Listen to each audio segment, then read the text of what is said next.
has a life knows you can't do that.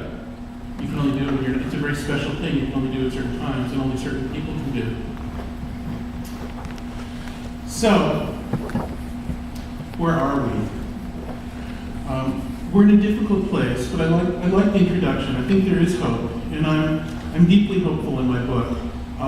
It's funny because a lot of people have accused the book of being too negative, or of being a Jeremiah by an old person who doesn't get younger culture or something like that.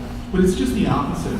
The book is all about having a kind of a faith and an optimism in the abilities and the worth of people. And the open culture argument is all about preferring some sort of abstraction of the big mob mush to individuals, ultimately. So there's a terrible negativity and pessimism at its core, which comes from touring, unfortunately. What we need to do is we need to reset our parameters for what is cool. We need to invent yet another new ideology for people to believe in, which I'm trying to engage in the beginnings of. We have to replace this thing with something that's more human-centered, that's more realistic about the human life cycle.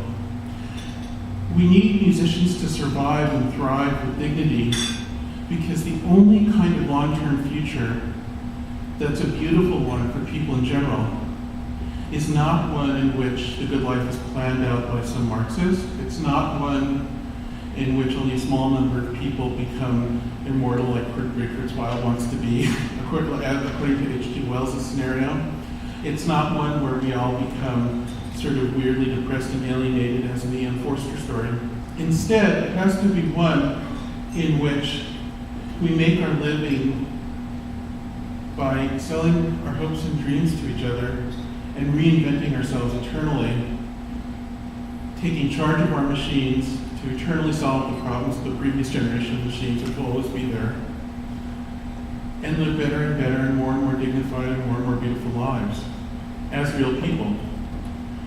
And the only population who can serve as the precedent to create that future are the musicians.